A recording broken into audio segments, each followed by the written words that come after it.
C'est vraiment un plaisir, un plaisir. Il y a 55 ans. Il y a 55 ans, j'étais ici, pas dans ce bâtiment-ci, dans le vieux bâtiment. Et c'est là que j'ai reçu l'Évangile à Drummondville. Hein? Je suis un de vos fils. Vous avez envoyé bien des prédicateurs, bien des pasteurs. Et l'histoire de l'Église de Drummondville est glorieuse. Dieu vous a utilisé puissamment à travers les âges. Vous avez passé aussi des périodes plus difficiles, mais Dieu est en train de faire une belle œuvre. Et le message que j'apporte aujourd'hui est tiré en partie d'un livre que j'ai lu dernièrement, un excellent livre que je vous recommande tous. C'est par M. Daniel Anderson. Une puissance renouvelée, transformez votre Église par la prière et le ministère de la parole. Et vraiment, le livre s'adresse à des pasteurs, des enseignants, tout ça. Mais je veux l'appliquer ce matin. Comment, en tant qu'Église, on peut vivre le renouvellement de Dieu et quel est le rôle pour cela par les anciens et par l'Église. Ensemble, devenir une maison de prière, ça c'est le cœur de Dieu. Une maison de prière pour les nations. Une maison de prière pour les nations. Le Québec, premièrement. C'est intéressant, je prêchais ce message dans une des églises quand j'ai été à Granby pendant 18 ans. Et par la grâce de Dieu, on a vu 3 églises implantées autour. Et là, je parlais aux églises qui avaient été implantées il y a plus de 13 ans. Puis je leur disais, OK, là, on a atteint les petites villes, les villages. Maintenant, là, il y a tous les villages entre Saint-Liboire et Drummondville. Hein? Puis, en automne, le travail n'est pas fini. Il ne fait que commencer. Voyez-vous, Jésus, c'est évident, il lui-même, homme-Dieu, avait une vie de prière. C'est notre modèle, c'est notre exemple. Et si des fois, j'ai de la misère à lire, je vois un peu obscurci ce matin. Je suis dans la faiblesse, j'ai un rhume, mais pas que ça, j'ai des problèmes avec mes yeux. Puis ma femme m'a recommandé de commencer à mettre ça en police 18. Là, c'est juste en police 14, fait que... En tout cas, Jésus est assailli par les foules constamment et il essaie de trouver un endroit où il pouvait prier. Il pouvait passer du temps avec son Père. Il allait dans les déserts, hein, les jardins, les montagnes. Il voulait prendre du temps avec son Père céleste. Les gens couraient après lui, sautaient sur lui parce que, évidemment, il guérissait. Et les gens avaient des besoins, alors, hein, comme la femme qui perdait le sang, là, elle s'est accrochée à toucher son linge. Si je peux toucher son linge, je vais être guéri. Les disciples disent, Seigneur, tout le monde te presse. Pourquoi tu penses qu'une femme a touché ton linge? C'est ça la vie de Jésus, là, pendant 3 ans. Tout le monde voulait être touché, recevoir quelque chose de Jésus. Mais, lui, il allait dans la présence de son Père. Il était à Capernaum, il prend du temps très tôt le matin avec son Père céleste. Et le Père céleste semble lui indiquer, non, Capernaum, c'est assez. Allons dans les autres villages. Écoutez, il est à l'écoute de son Père. Il se laissait diriger par le Saint-Esprit.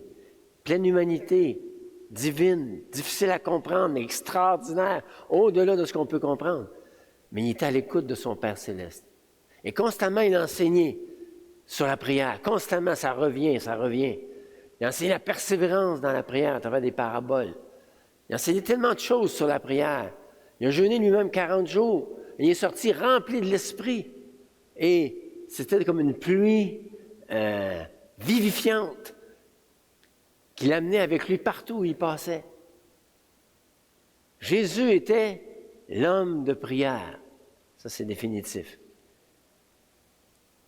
Et il essaie de montrer à ses disciples à prier.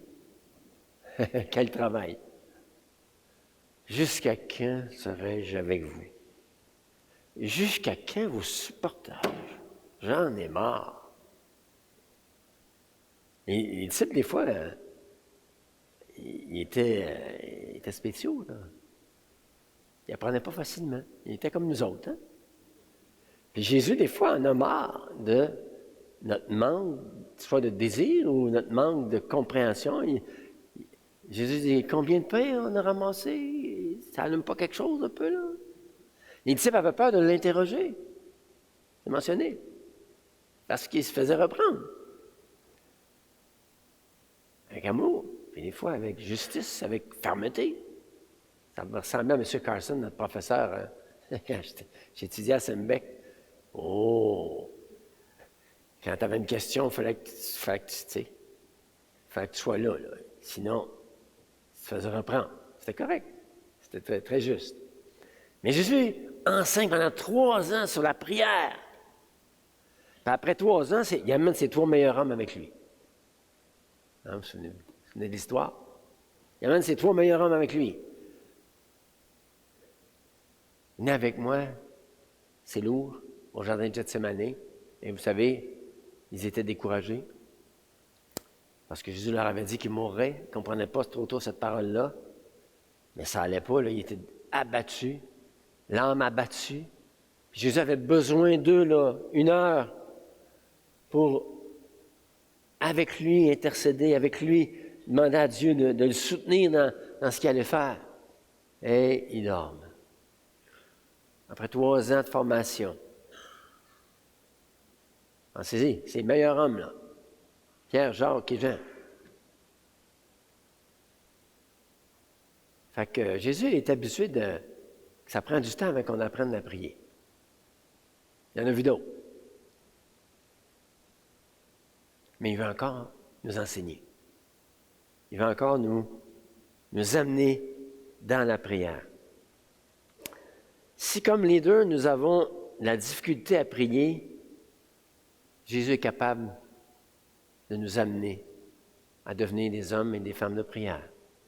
Pendant 12 ans de mon ministère, les premières 12 années, la prière n'avait pas une place majeure. Il a fallu une crise dans ma vie pour que j'inverse le passage qu'on va voir d'Acte 6.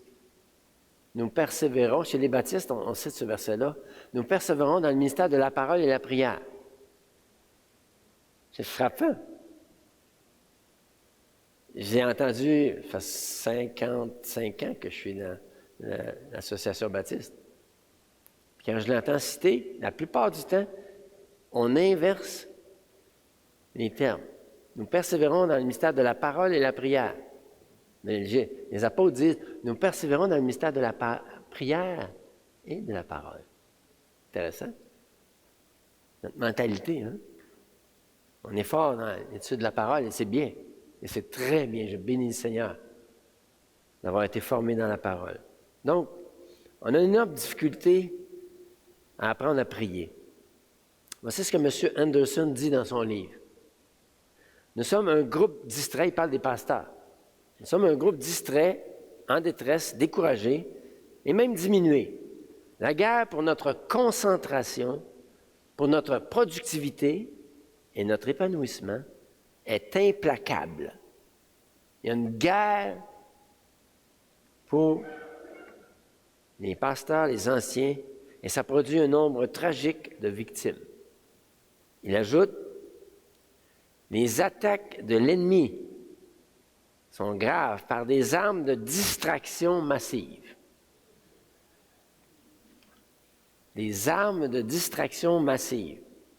En plus de ces distractions, hein, notre téléphone, partout, courriel, texto.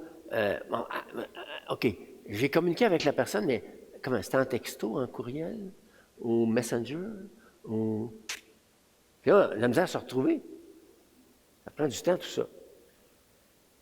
On pense à élaborer le budget de l'Église, des réunions des responsables, les visites, la relation d'aide, répondre aux courriels, les téléphones, la rédaction des rapports, la préparation des messages. Et ensuite, la prière. T'as compris? Le but du message ce matin, vous tournez dans Acte 6, s'il vous plaît, c'est de démontrer que lorsque nous plaçons les priorités divines, selon l'appel divin de chacun, les membres et les leaders, selon l'appel divin de chacun, l'œuvre de Dieu avance à pas de géant. Lorsqu'on met les priorités divines selon l'ordre divin, selon l'appel qu'on a reçu du Seigneur, en tant que membre, en tant qu'ancien, l'œuvre de Dieu avance à pas de géant. Je pense que c'est la leçon qu'on peut tirer d'Acte 6, je vais le lire. Acte 6, je lis dans la Bible du Sommaire parce qu'il explique un peu le sens du texte et j'avais besoin que ça puisse aider. À cette époque-là, comme le nombre des disciples ne cessait d'augmenter, des tensions surgirent entre les disciples juifs de culture grecque et ceux qui étaient nés en Israël. Les premiers se plaignaient de ce que les veuves étaient défavorisées lors des distributions quotidiennes. Alors les 12 apôtres réunirent l'ensemble des disciples et leur dirent: il ne serait pas légitime que nous arrêtions de proclamer la parole de Dieu pour nous occuper des distributions. C'est pourquoi, frères, choisissez parmi vous 7 hommes réputés dignes de confiance, remplis du Saint-Esprit et de sagesse. Nous les chargerons de ce travail. Cela nous permettra de nous consacrer à la prière et au service de l'enseignement. Cette proposition convainc à tous les disciples. Ils élurent Étienne, un homme plein de foi et d'Esprit Saint, ainsi que Philippe, Procor, Nicanor, Timon, Parménas et Nicolas, un non-juif originaire d'Antioche qui s'était converti au judaïsme.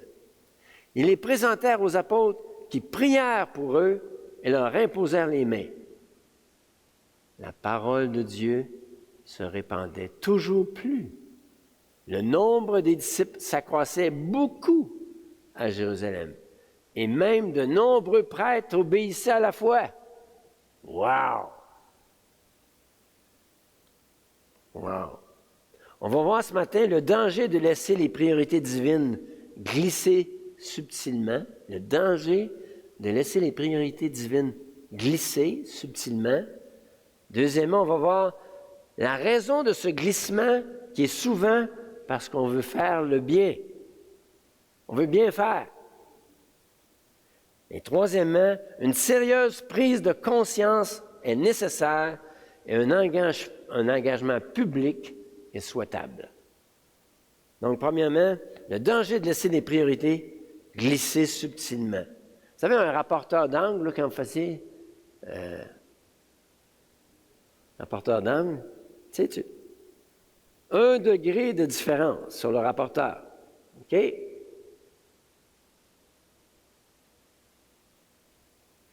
Au bout, là, tu es loin de ce que tu voulais. Mais c'est comme ça lorsqu'on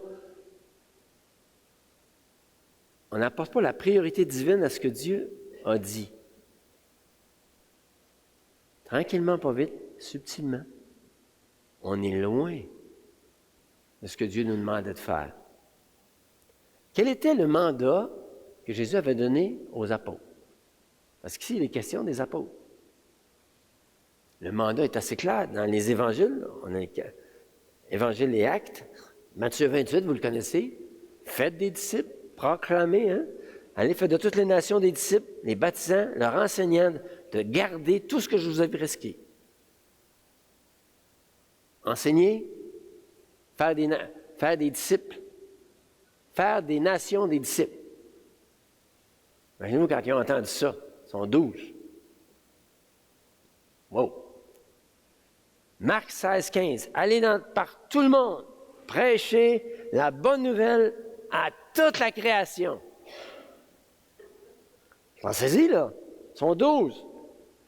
Dans Luc 24, que la repentance et le pardon des péchés seraient prêchés en son nom à toutes les nations, à commencer par Jérusalem.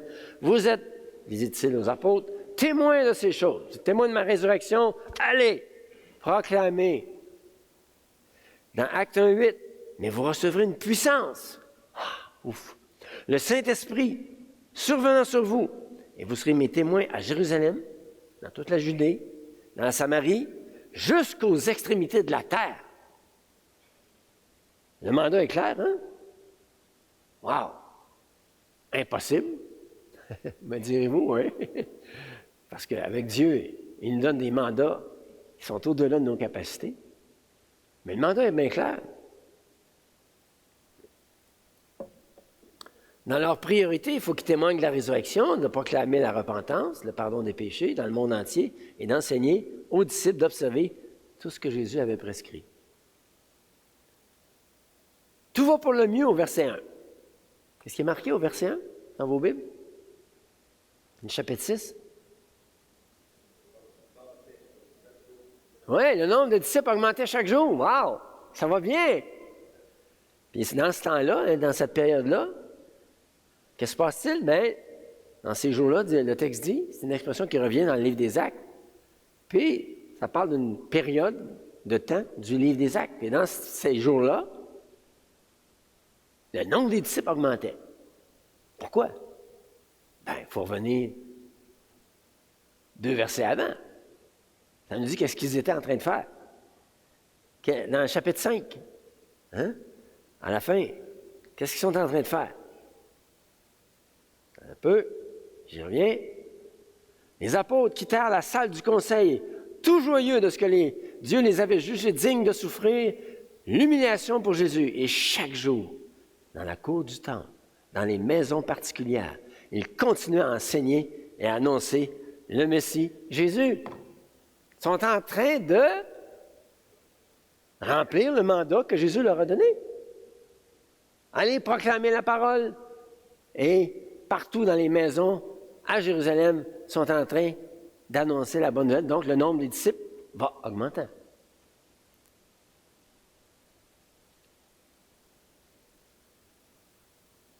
Il y a des conversions dans le temple, une intégration des nouveaux convertis dans les maisons de Jérusalem. Tout va pour le mieux. Puis arrive une belle occasion pour le diable. Le rapporteur d'angle a commencé à changer. L'angle a commencé à changer. Il y a une bataille dans le ministère des apôtres qui se livre. Et Satan va utiliser cela. Une belle occasion. Les apôtres ont subtilement manqué en prenant un autre mandat que celui donné par Jésus pour eux, le soin de distribuer de la nourriture dans l'Église. Il faut se rappeler que les gens, volontairement, apportaient les offrandes et ils les mettaient aux pieds des apôtres.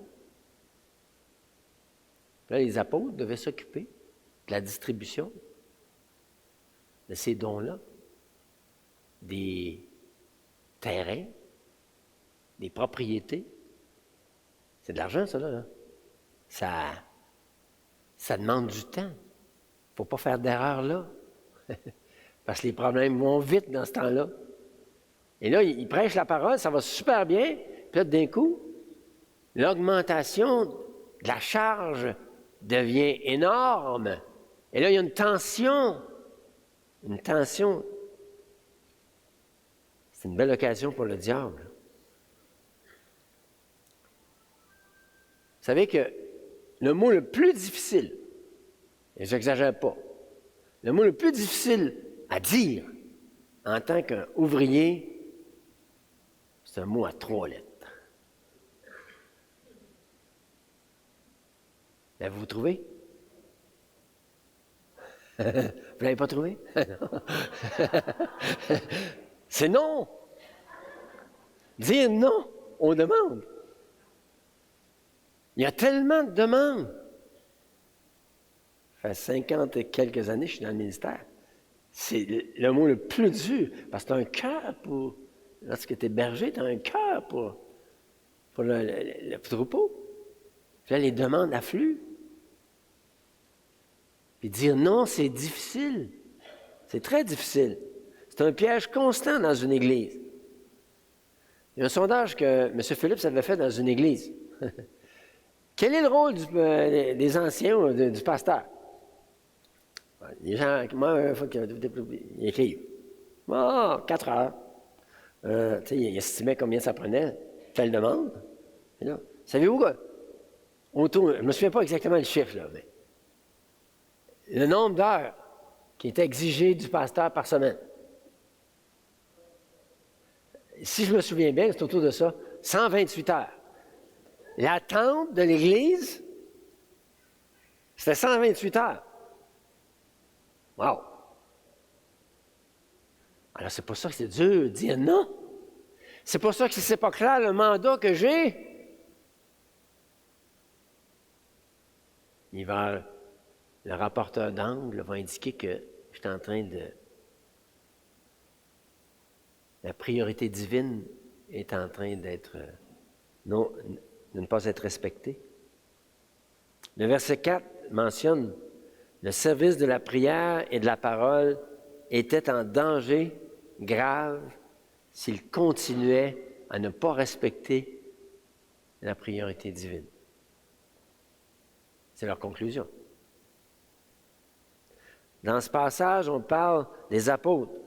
On a vu leur mandat. Le ministère de l'expansion de l'Évangile. Quelques chapitres plus tard, au chapitre 11, on voit que les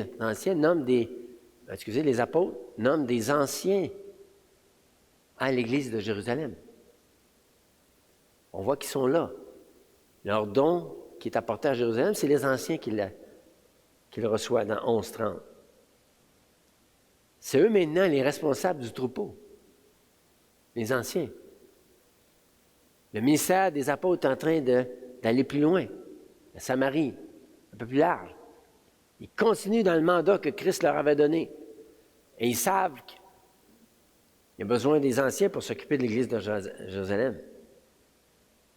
Au Québec, on a connu le partenariat pour les plus vieux, pour les infrastructures, le PPP, le partenariat public-privé. Bien, les anciens ont aussi leur PPP.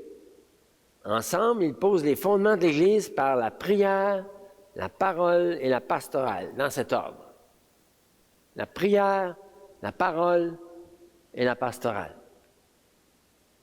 Ça, c'est le mandat que Dieu donne aux anciens. Prière, premièrement, l'enseignement de la parole et la pastorale, prendre soin du troupeau. À travers les groupes maisons, à travers toutes sortes de moyens. Mais c'est leur rôle. Donc, les apôtres avaient compris la leçon. Non seulement avaient-ils compris qu'eux-mêmes devaient persévérer dans la prière et la parole, mais ils devaient nommer des hommes qui vont faire la même chose. Et ils ont saisi qu'il fallait nommer des hommes à Jérusalem qui allaient prendre leur place pour les libérer et qui puissent continuer leur ministère plus large. Il faut constamment se poser la question en tant qu'ancien, en tant que leader, qui va prendre ma place? Il faut que ce soit presque obsessionnel. Qui va être à ma place? Qui va le faire à ma place? En qui je suis en train de me reproduire? Les apôtres, c'est ce qu'ils ont fait, hein? Ils ont choisi des anciens. Qui va prendre ma place? En qui suis-je en train de me reproduire? C'est très, très important. Sinon, c'est l'œuvre qui écope. Paul et Barnabas aussi avaient compris la leçon au chapitre 11. C'est intéressant. Barnabas avait été à Jérusalem. Et au chapitre 11, on les voit en train d'enseigner pendant une année à Antioche. Mais au chapitre un peu plus loin, chapitre 13, sont rendus 5 leaders, des prophètes et des enseignants. Ils continuent de se multiplier. Ils ont compris la leçon. Il faut se multiplier. C'est super important. Et quand vous allez dire, il y en a trop, ça m'est arrivé à 2-3 reprises où les gens disaient, il y en a ben trop. À Granby, il y en avait 10 anciens. Qu'est-ce qu'on va faire? 5 ans plus tard, on en avait pas assez. Ils étaient tous en train de diriger d'autres églises. C'est ça l'idée. On se reproduit constamment. Si on ne le fait pas, on arrête l'œuvre de Dieu. C'est très important. Très, très important. Qui va prendre ma place? Moi, c'est très facile de négliger le ministère de la prière et de la parole à cause de toutes les priorités qu'on aimerait nous assigner.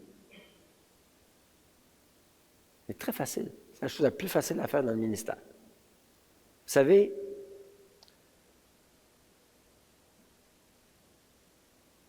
l'Église nord-américaine a grandement oublié la prière. C'est fatigant. On pense faire l'œuvre de Dieu sans la puissance divine. Oublions cela, on a lutté contre les puissances des ténèbres. L'ennemi, il veut arrêter l'Église. Et s'il n'y a pas de prière, là, c'est la chair qui domine. Maintenant, la preuve que l'Église a mis ça de côté, plusieurs preuves. Les Sud-Coréens, qui sont des hommes et des femmes de prière, ils ont descendu aux États-Unis. Puis, ils ont visité les églises, tout ça. Puis, quand ils sont venus en Corée du Sud, on a dit, puis, comment c'était? Voici leur conclusion. C'est incroyable tout ce qu'ils arrivent à faire sans la prière et le Saint-Esprit.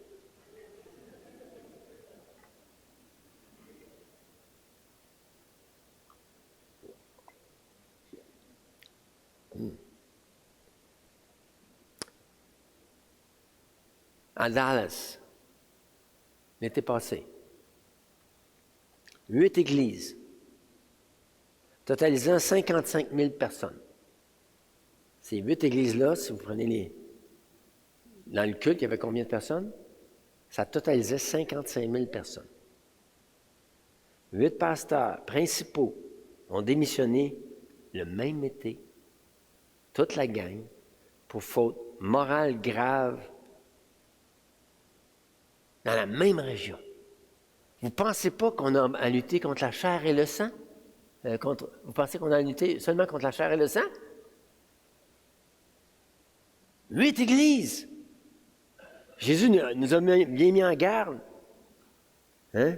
Lorsque notre vie de prière n'est pas ce qu'elle devrait être, on peut facilement tomber en tentation. Veillez et priez afin qu'on ne tombe pas en tentation. Si on n'a pas une vie de prière qui vient de l'Esprit, qui vient de Dieu, on est en grave danger de tentation, Jésus dit. Et c'est ce qui est arrivé, hein? Pierre a renié Jésus. Quel péché grave, il est allé loin. Mais la grâce de Dieu a triomphé. Et si tu ne pries pas, tu peux toujours demander pardon. Tu peux toujours, Seigneur, je comprends plus pourquoi ma vie est remplie de tentations. Je n'ai pas de vie de prière. Et demander pardon à Dieu. Il va t'accueillir. Il a payé. Il t'aime. C'est ton frère, Jésus. Dieu, c'est ton Père. Il t'aime. Il veut juste que tu apprennes la leçon. Donc, il est très facile de laisser de côté les priorités que Dieu nous a données. Puis la raison de ce changement, c'est souvent parce qu'on veut bien faire. C'est souvent parce qu'on veut bien faire. À la suite du mandat qui avait été donné aux apôtres, les apôtres ont bien commencé, mais l'Église grandissait. Il y avait 3000 âmes qui sont venus à la Pentecôte. Il y avait 5000 hommes qui viennent à l'Évangile dans le chapitre 4, verset 4. 5000 hommes, sûrement beaucoup de femmes et de familles. On parle d'une Église d'à peu près 10 à 13 000 personnes. C'est plus la même chose, là. Nourrir 13 000 personnes plutôt que 3 000 puis 5 000, C'est pas pareil. Il faut que, les ministères se développent pour répondre aux besoins. Et ils n'ont pas été vigilants. Ils veulent faire du bien, ils veulent nourrir. Hein, les gens ne mangeront pas s'il n'y a pas de distribution du pain. Ils ne mangeront pas. Ils veulent bien faire. Qui ne voudrait pas aider quelqu'un qui n'aura rien à manger? Les apôtres sont sensibles à ça. Mais la priorité que Jésus leur a donnée, ce n'est pas celle-là. Ici, on parle d'aider les gens de l'Église. Alors, ça allait bien quand même, parce qu'il n'y avait aucun indigent. Tout le monde mangeait à satiété. Toutefois, le texte mentionne que les offrandes étaient aux pieds des apôtres. Puis la charge a augmenté. Il y a une tension constante entre la proclamation de l'Évangile et la distribution du pain aux 10 000 croyants. Et est arrivé ce qui devait arriver, la distribution du pain devient chaotique. Qui est négligé? C'est les veuves des Grecs. Et là, il commence des murmures dans l'Église. Parce qu'il faut comprendre. Tu avais les Juifs qui parlaient, qui avaient été élevés à Jérusalem ou en Palestine, ils parlaient l'araméen et le grec. Pas tous, mais souvent ils parlaient grec. À l'extérieur, faisait des centaines d'années qu'Israël avait été amené en captivité. Puis dans toutes les synagogues à travers le monde, tu avais des Juifs qui avaient leur synagogue. Mais là, depuis les années à peu près 250 avant Jésus, ils ont traduit tout l'Ancien Testament, d'hébreu, à grec. Et dans les synagogues, on lisait l'Ancien Testament en grec. Donc, ces gens-là connaissaient le grec, mais pas l'araméen. Donc, il y a la fête de Pentecôte, les Juifs viennent de partout, beaucoup d'entre eux se convertissent, puis ils restent à Jérusalem. Mais eux parlent grec, pas araméen. Puis là, dans l'Église, il y a les Araméens qui viennent de la Palestine. Ils parlent grec. Ils se rejoignent dans le grec. Mais il y a deux langues différentes, là. L'araméen, puis leur langue natale, dans la diaspora. Le grec, c'était comme l'anglais aujourd'hui. C'était la langue de tout l'Empire. Là, donc, Satan, il sait ce qu'il fait, C'est les veuves grecques qui sont mis de côté. On oublie les veuves grecques. Les veuves. Tu n'oublies pas une veuve à l'époque du Nouveau Testament. Elle est démunie totalement. Et là, ça commence à circuler. As-tu remarqué? Qui ne reçoit pas la distribution de nourriture? C'est les veuves grecques. Ah ouais? Pourquoi ce n'est pas les veuves juives? Y a-t-il du favoritisme dans l'Église? C'est un peu comme, je ne sais pas moi, je ne sais pas combien il y a d'immigrants à Drummondville, mais à la salle, il y en a énormément. Puis on a une église de toutes sortes de couleurs. Mais imaginez là, qu'on fait la distribution du pain à Noël, les sacs. Puis c'est seulement les Québécois de souche qui reçoivent la nourriture. Oh. On a un problème, Comment ça se fait? Ceux qui sont en grand besoin, c'est les immigrants. Comment ça se fait? Favoritisme dans l'Église? T'as entendu parler? T'es-tu? Qu'est-ce qu'ils ont fait? Ça n'a pas de bon sens. Et là, le diable, si les apôtres avaient laissé faire l'affaire, on avait une division à Jérusalem. C'était hot, là. C'était dangereux, très dangereux.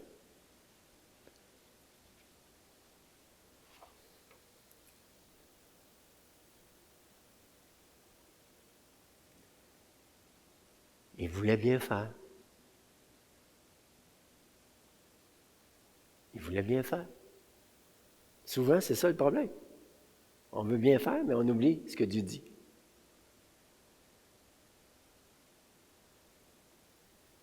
C'est comme moi actuellement.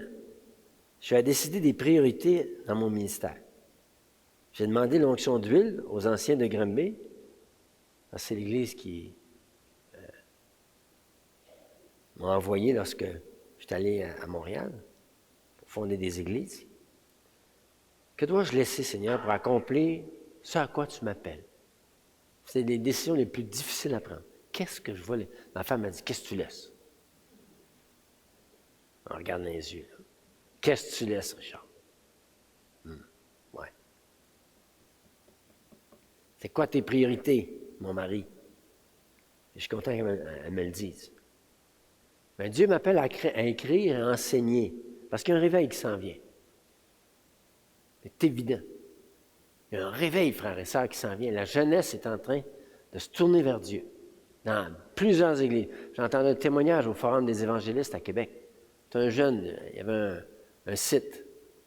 Il y avait 150 000 personnes qui le suivaient. Il lui faisait de l'argent, puis il était dans la débauche, tout ça. Puis il raconte. T'es vide. Puis il s'est converti. Puis il donne son témoignage. Mais chez nous, à Verdun, un jeune, 14 ans, il rentre en arrière. Il est comme un poteau, là, tu sais. On va le voir, tu sais. Fait que là, quelqu'un t'a invité? Non. Tu demeures pas loin de l'église? Non. J'essaie de trouver qu'est-ce qui t'a attiré, qu'est-ce qui t'a amené. Ah, je suis venu voir. Cherche. Ça fait 2 mois, là. Il a lu les 4 évangiles. Il a fini l'Épître aux Romains. À chaque dimanche, là, il me montre. Regarde, Richard, regarde ce que j'ai. Puis là, il me montre tout ça d'affaires qui est en train de... La vie de Jésus. 14 ans. On discute de théologie ensemble, puis Dieu est en train de visiter le Québec. Ouvrons nos yeux. C'est devant nos yeux, là. Écoutez, ça fait 7 ans, 8 ans qu'on prie, jour et nuit pour le réveil. Vous pensez que Dieu ne répond pas, hein? C'est fini pour le Québec. Mais détrompe-toi. Repens-toi, plutôt. Repens-toi. Dieu, là, il y a une grande moisson. C'est ce qu'il dit. La moisson est grande. Ça, c'est Dieu qui dit ça, pas moi. La moisson est grande. Préparez-vous.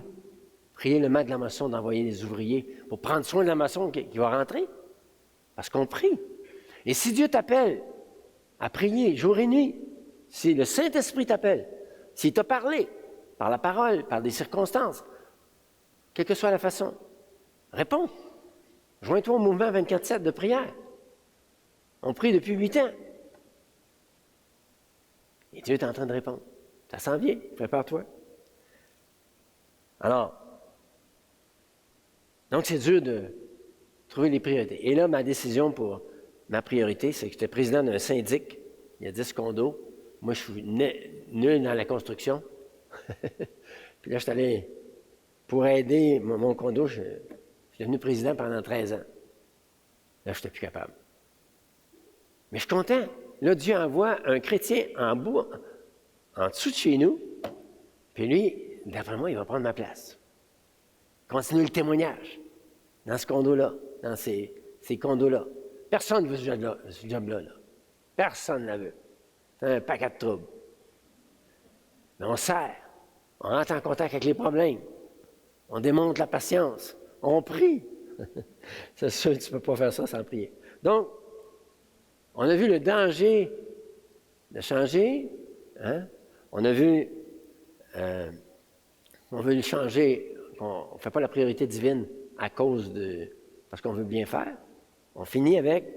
Ça prend une décision radicale, un 180 degrés qui est nécessaire. Ça prend une position. Puis là, les apôtres ne lésinent pas. Ils constatent le problème. Ils se parlent entre eux. Hein? C'est implicite dans le verset 12. Ils reconnaissent leur manquement à leur priorité et à la négligence ultime envers les veuves. On a manqué. Il y a 13 000 personnes réunies là. On a manqué, nos priorités ne sont pas celles que le Seigneur nous a assignées. Oh! Lorsqu'une Église néglige la prière et l'enseignement de la parole pour veiller à l'administration d'un bâtiment, des problèmes surgissent. Je l'ai vu dans d'autres églises. C'est pas ça dans votre situation, mais c'est souvent, malheureusement, le cas. Les âmes sont négligées, la formation des disciples est retardée, la croissance est retardée avec ça. Il convoque l'Assemblée générale. Il y a 10 à 13 000 personnes dans le temple. Là. Il expose le problème à tout le monde. On a manqué. Il convoque la multitude et dit, il n'est pas convenable que nous laissions la parole de Dieu pour servir aux tables. Nos priorités sont déplacées. Voici ce qu'ils disent. Nous négligeons le mandat que le Maître nous a donné. Désolé. C'est de proclamer la repentance, comme on a vu dans le ministère. Il déclare solennellement, publiquement, devant 13 000 personnes, qu'ils s'engagent désormais à garder leurs priorités. Nous persévérons dans le ministère de la prière et de la parole. Il y a 13 000 personnes qui entendent ça. Le dimanche suivant, qu'est-ce que vous pensez que les gens ont fait? OK. Ils ont changé leurs priorités? Ils ont commencé? Est-ce que les diacres ont commencé à prendre le soin des veuves? C'est sûr, là. Quand tu prends une décision publique, là, hein, mais ils ont eu le courage de le faire. Et ensuite, on regarde, est-ce qu'ils vont faire ce qui est sorti de leur lèvres? Donc, c'est important. C'est intéressant que la prière est placée en premier. C'était pas dans le mandat, mais c'était dans le mandat parce que Jésus dit « Enseignez-leur à observer tout ce que je vous ai prescrit », puis Jésus avait prescrit énormément sur la prière. Et donc, ils ont mis ça en priorité. En général, le manque de prière dans une église provient de nous, les leaders. M. Anderson, un homme de prière. J'ai jamais connu un homme qui a réussi à amener des églises en prière comme lui. Il est très bon là-dedans. Voici ce qu'il dit. Le niveau de prière d'un ministère ne dépassera jamais l'exemple personnel et la passion des leaders. L'Église n'ira pas plus haut que les anciens, que les pasteurs enseignants. Il dit, regardez les églises qui prient, vous allez trouver des pasteurs qui prient. C'est tout aussi simple que ça. Désolé les anciens, mais c'est pour moi ça aussi. Vous ne pouvez, voici ce qu'il dit, vous ne pouvez déléguer à quelqu'un d'autre ce ministère.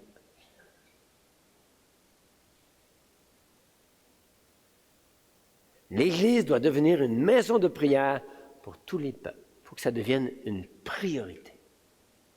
Ça peut prendre un certain temps avant d'amener le changement. Il y a une prise de conscience, un 180 degrés qui doit être fait pour que cela arrive. Parce que les demandes sont nombreuses. Et vous savez, la prière peut changer bien des choses. C'est intéressant que dans les deux passages d'Éphésiens et Colossiens, dans les deux passages d'Éphésiens et Colossiens, soyez au contraire remplis de l'Esprit, dans Éphésiens 5, 19, soyez remplis de l'Esprit. Comment? Vous parlant les uns, en grec, là, vous parlant les uns les autres.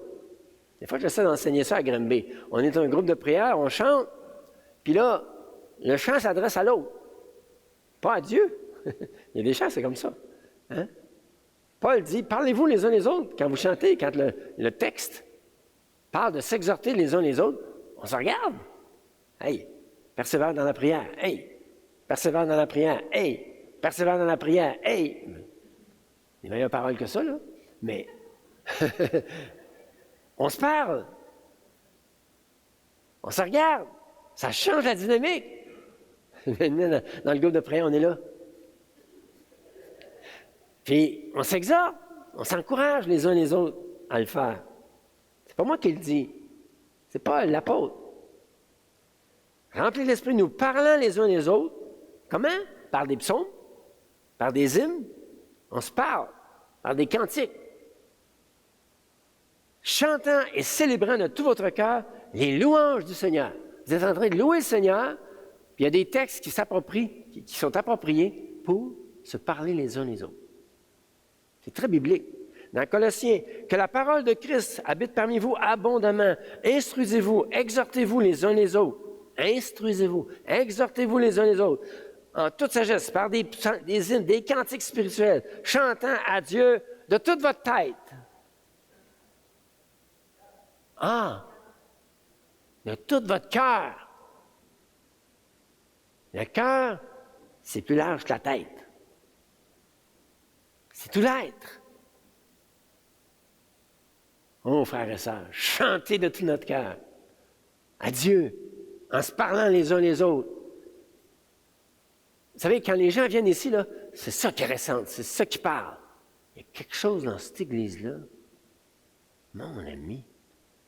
Il y a une atmosphère, on sent la relation saine, l'amour, même dans les chants. Ça a déjà été dit. M. Anderson dit, il n'y a pas de plus grande joie que de voir une assemblée embrasée par la recherche du Seigneur, dans une prière nourrie par les Écritures, conduite par l'Esprit et fondée sur l'adoration. Wow! C'est attirant. Hey, dans les concerts, hein, qu'est-ce qu'ils font? Ouais! Puis là, il y a une atmosphère. Je ne suis pas en train de dire qu'il faut faire comme dans les concerts. Je suis en train de dire que dans un groupe, quand on est en train d'adorer Dieu, quand on est en train de le louer, il y a quelque chose qui se passe. Les gens disent, ah, je vais revenir. Il y a quelque chose, je ne comprends pas, là, ce qui se passe. Mais je n'ai jamais vu ça. C'est attirant. Ça donne le goût de Dieu.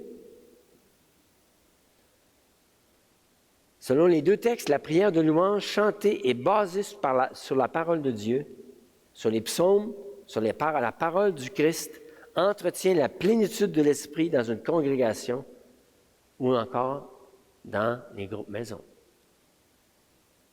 M. Anderson dit, ah non, j'ai lu, excusez-moi. Les prières d'intercession font bouger le doigt de Dieu. J'en passe, il y a bien des choses à lire. Et le Conseil des apôtres propose une solution pour régler le problème. 7 hommes remplis de l'Esprit qui vont s'occuper du soin de la distribution de la nourriture.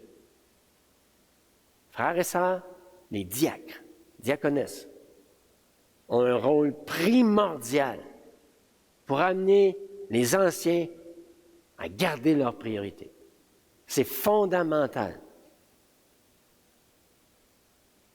Si on est constamment en train de s'occuper de l'administration, je ne parle pas des finances, si on est en train constamment de s'occuper de l'administration, toutes sortes d'administrations, les anciens ne seront pas capables de persévérer dans le domaine de la prière et de la parole. Oubliez ça. Impossible.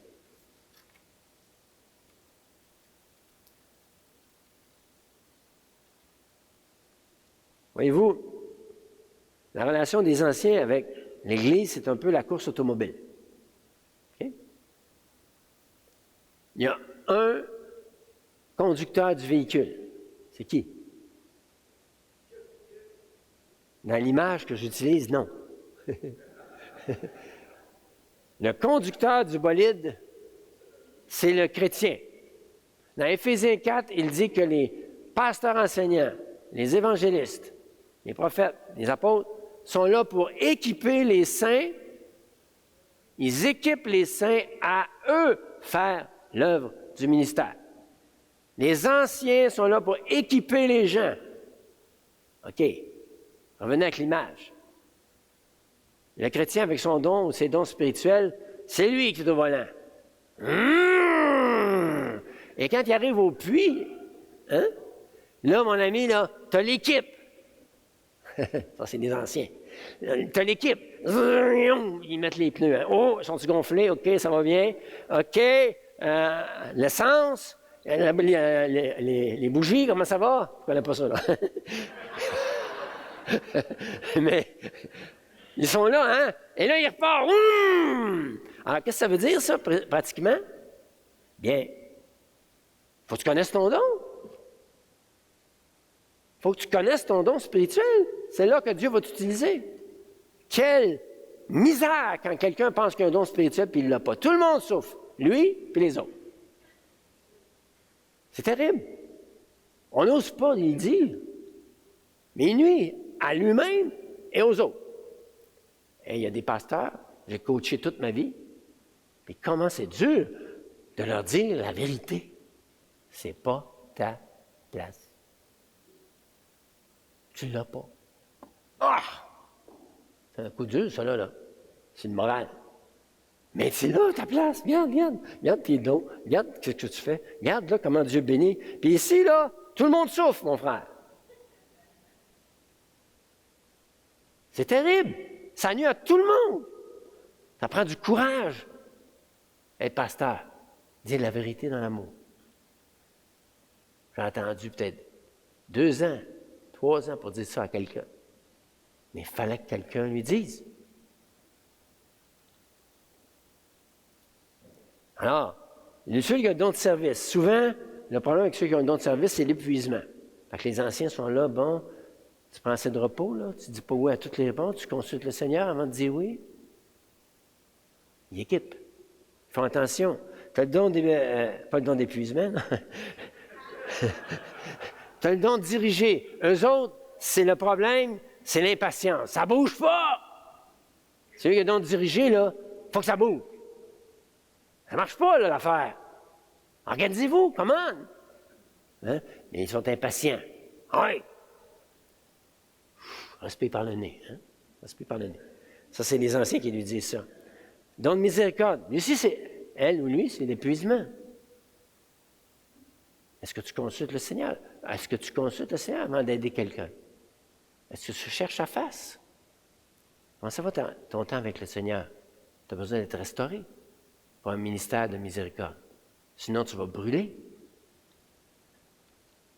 Le don de l'encouragement. Lui, il veut plaire souvent. Ah, il t'encourage. Tu ne veux pas une parole d'encouragement, tu l'as avec lui. Mais il n'ose pas te dire la vérité.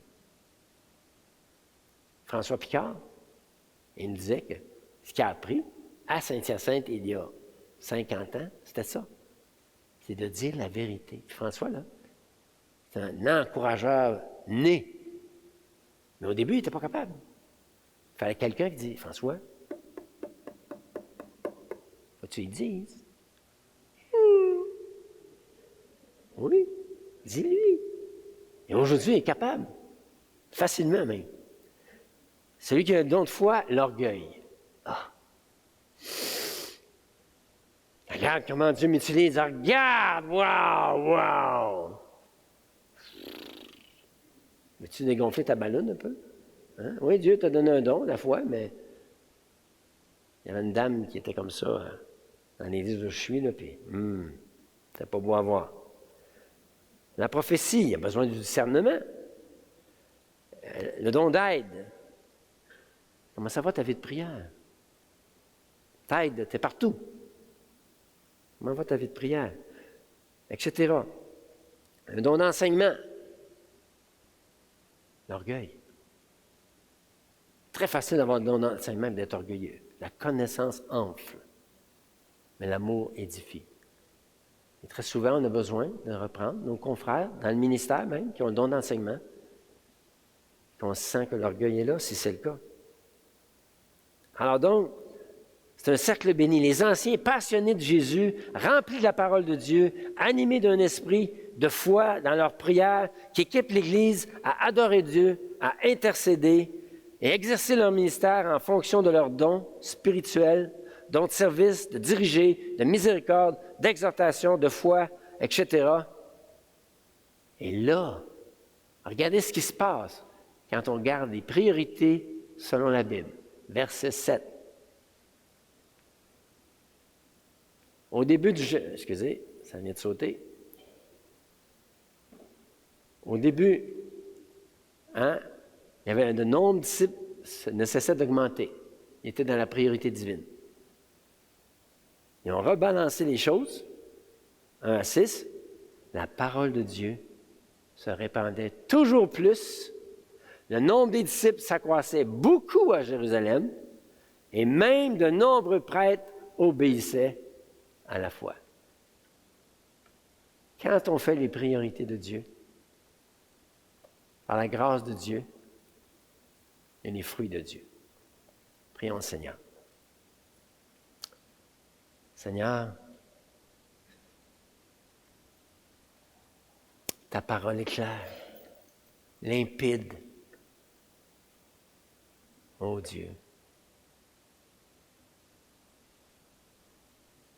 Je te prie de fortifier les anciens de l'Église, de les diriger, Seigneur, par ton esprit,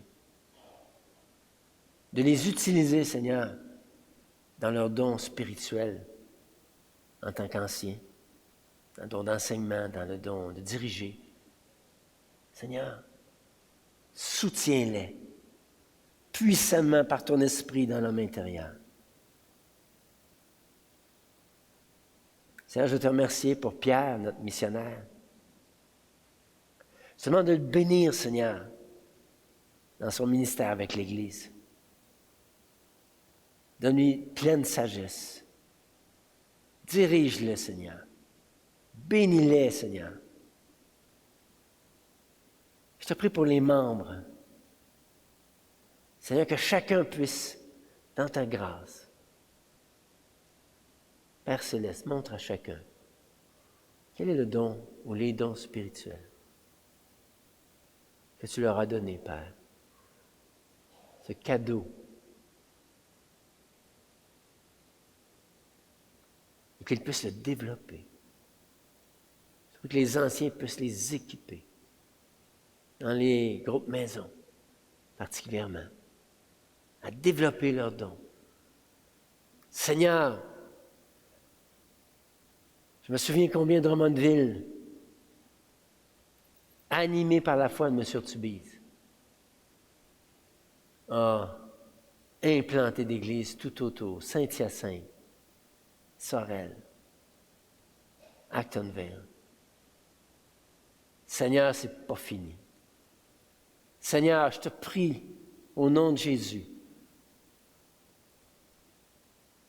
que tu animes ton Église par la foi.